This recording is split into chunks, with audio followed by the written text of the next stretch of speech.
alors, je ne sais pas si vous voyez cette vidéo en fin de journée ou si vous débutez votre journée. Donc, soit j'espère que vous avez passé une bonne journée ou que votre journée s'annonce bien. Ce que je voulais vous partager, c'est j'étais dans une consultation récemment, enfin, je suis tous les jours, et quelque chose qui m'a donné envie de vous partager ça, c'est, je joue un peu sur les mots, c'est raisonner et raisonner.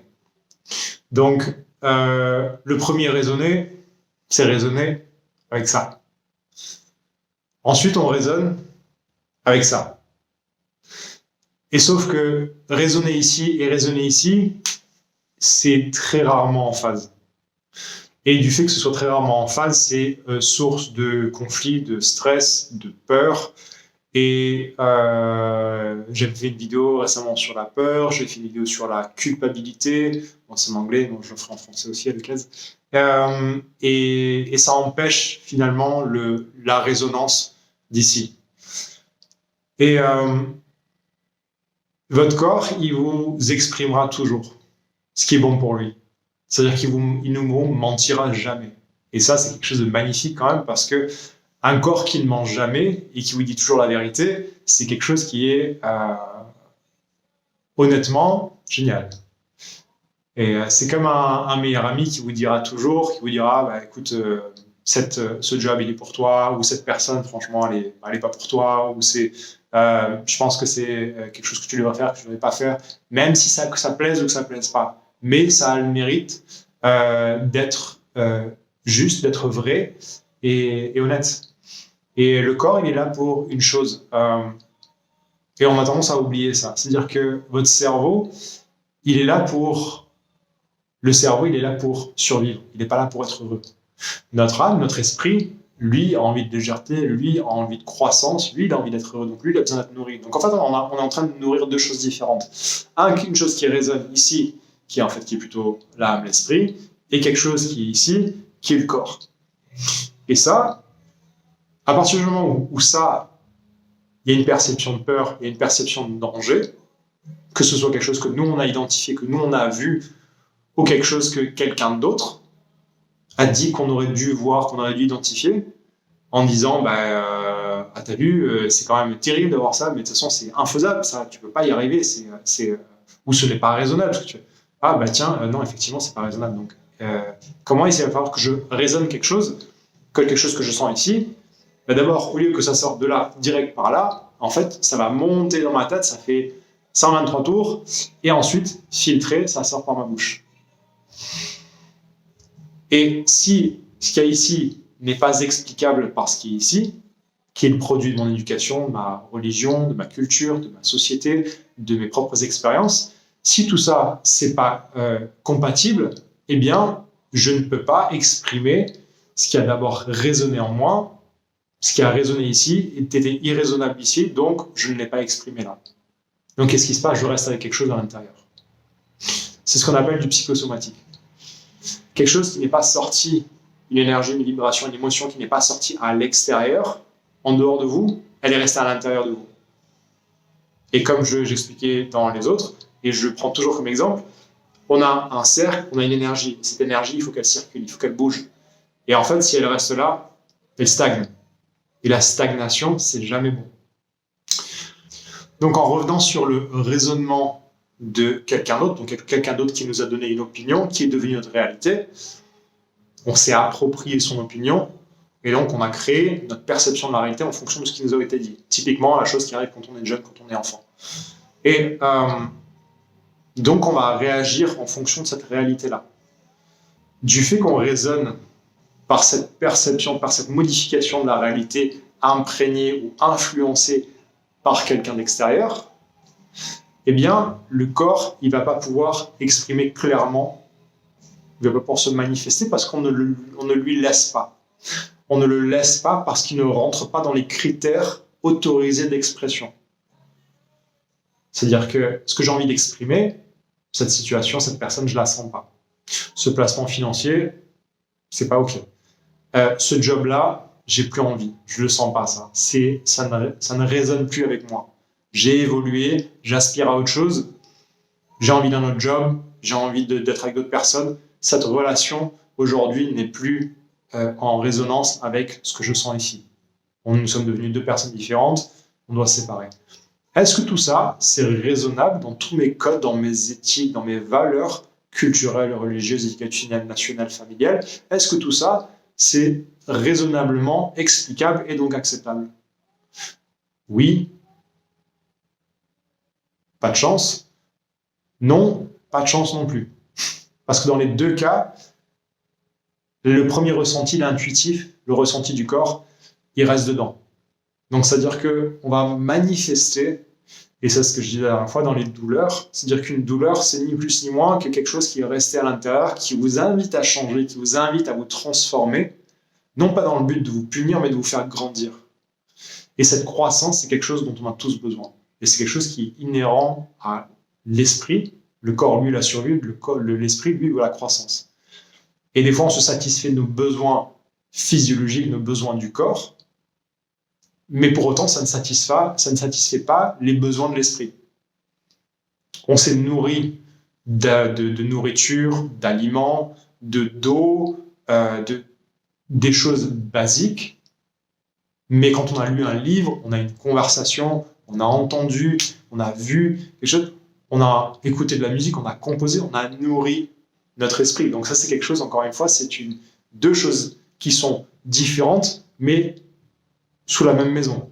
Donc, et c'est indissociable. Vous ne pouvez pas dissocier votre corps et votre esprit.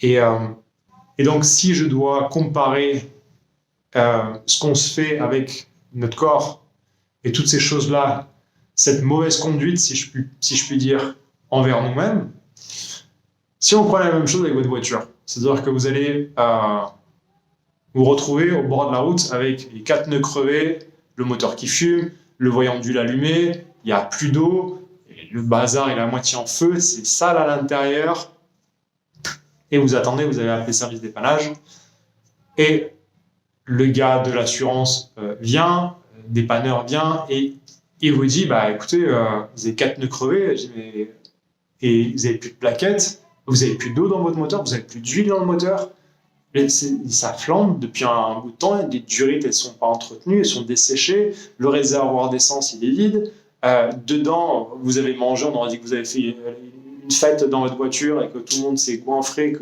et tout est saccagé, tout est sale dedans, les cuirs sont déchirés. Et il se dit, mais vous avez pas... Pourquoi vous n'avez pas réagi avant? C'est-à-dire qu'il y avait des voyants qui ont clignoté, qui ont clairement montré, manifesté qu'il aurait fallu s'arrêter avant et qu'il fallait réagir justement pour éviter la casse et ne pas aller aussi loin. Et vous vous dites, non mais moi ce qui m'intéresse, c'est que je veux juste que en fait, vous me répariez votre voiture. Réparez-moi ma voiture, vite fait, bien fait, machin, faites-moi un devis et vous négociez le prix à la baisse au maximum, vous essayez de tirer au max et que ça vous coûte le moins possible, le moins de désagréments possible et au meilleur prix. Ça, c'est exactement ce qu'on fait avec notre corps. C'est-à-dire qu'à partir du moment où on a un désagrément, ou qu'on a un symptôme, qu'on a quelque chose qui est une maladie, on a une migraine, on a des troubles hormonaux, on a des douleurs articulaires, on a des pathologies auto-immunes, on peut avoir un cancer, on peut avoir de la tension artérielle, on peut avoir du diabète, on peut avoir... Bref, je peux vous nommer toutes les pathologies possibles et imaginables. Néanmoins, ce que vous voulez, pour la plupart, et c'est comme ça qu'on a été programmé, donc c'est pas de votre faute de fonctionner comme ça, c'est juste qu'on a dit que c'est le schéma pour pouvoir aller mieux, c'est le schéma de la moindre résistance, du moindre effort. Sauf que ce qu'on a oublié de dire, c'est que le schéma du moindre effort et de la moindre résistance, elle créera beaucoup plus de résistance et beaucoup plus d'efforts plus tard pour redresser le tir, pour rectifier le tir, pardon. Et ce que j'entends par ça, c'est que, encore une fois, si on reprend ce schéma de la voiture, l'inspecteur il va dire, mais de toute façon, si je vous change les pneus, vous change les plaquettes, je remets tout à niveau, on éteint le feu, on change les durites, on fait le ménage, on rafistole, on recoue ce qu'il y a à l'intérieur de la voiture, etc., je vous la refais propre, et vous dites, oui, exactement, c'est ce que je veux. Parfait, donc on dit, donc si je vous remets tout ça dans l'ordre, et que je vous redonne la voiture, qu'est-ce que vous allez faire avec?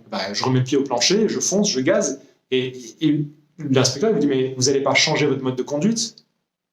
Et il dit, non, pourquoi?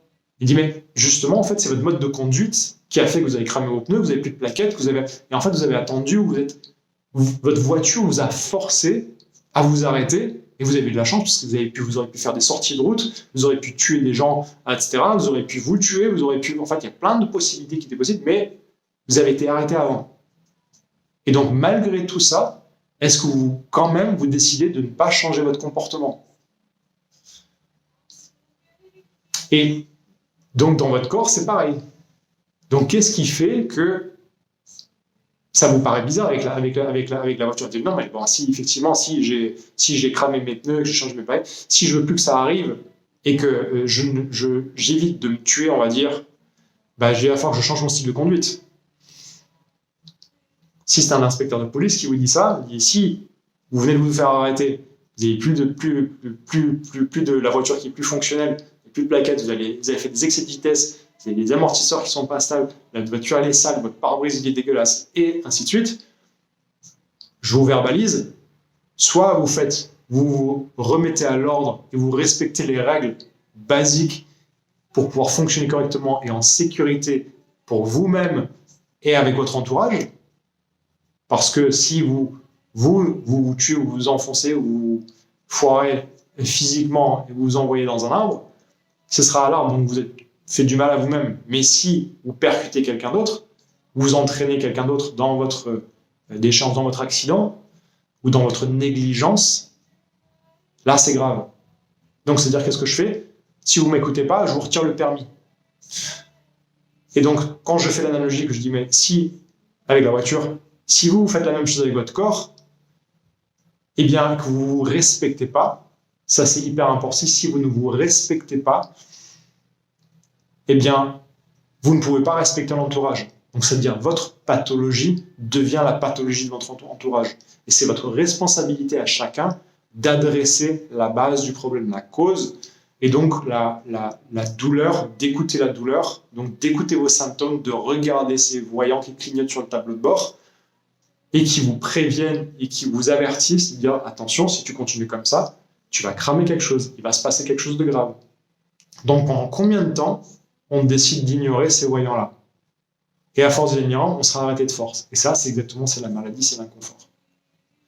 Et donc, on se dit, ben, si on s'écoute, au début, ça a résonné là-dedans, il y avait une résonance, il y a quelque chose qui s'est manifesté. Mais vu que ce qui résonnait ici, ce n'était pas raisonnable là-dedans, ouais, mais de m'écouter, ouais, mais je suis fatigué, ouais, mais là, j'ai besoin de sortir, j'ai besoin de penser à moi, j'ai besoin d'aller faire de l'exercice, je sens que mon corps il est raide, je suis plus mobile, etc. Et dans la raison, qu'est-ce qu'elle dit? Non, mais attends, je ne rappelle pas que dans ton éducation, tu as dit que tu as mieux à faire que de penser à toi. Si tu penses à toi, tu es un égoïste. Et que d'ailleurs, si tu vas aller te balader dehors et que tu vas prendre l'air, regarder les oiseaux chanter, regarder la couleur du ciel et puis ressentir les fleurs, bah, tu n'es pas productif. Là, on te dit, hey, le temps, c'est de l'argent. Donc, il faut que tu puisses justifier que ce que tu fais maintenant soit plus rentable que d'aller travailler ou de faire quelque chose qui est acceptable sociétalement ou culturellement parlant. Donc mon message pour vous, c'est de raisonner plus avec ça, sans être obligé d'être raisonné par ça, de façon à ce que vous soyez plus en phase. Parce que ça, ce sera toujours en phase avec ce qui est bon pour vous. Ça, c'est le produit de la survie. Donc est-ce que vous décidez de survivre ou vous décidez de vivre? Et donc dans la survie, il y a souvent, ce qui nous empêche de vivre, c'est la perception du danger et donc d'adresser le danger. Et aujourd'hui, dans la société d'aujourd'hui, des dangers, il n'y en a pas tant que ça. C'est-à-dire que des lions, des guépards et des choses dangereuses qui mettent en jeu notre pronostic vital, il n'y en a plus des masses. Donc c'est-à-dire qu'on peut effectivement faire une analyse et regarder, se dire, est-ce que c'est vraiment si grave? Est-ce que ma vie est réellement en danger? Non, elle n'est pas en danger. Et donc, si vous raisonnez plus avec ça, vous n'irez plus au point de vous faire du mal physiquement et que ce soit votre corps qui vous empêche, que ce soit vraiment ce véhicule qui soit arrêté au bord de la route en train de fumer, à moitié en train de brûler, pour vous faire réagir. Réagissez avant. Je vous invite vraiment à faire ce choix quotidien. Et de faire ce choix quotidien, ça vous demande des fois de reprendre des choses à la base.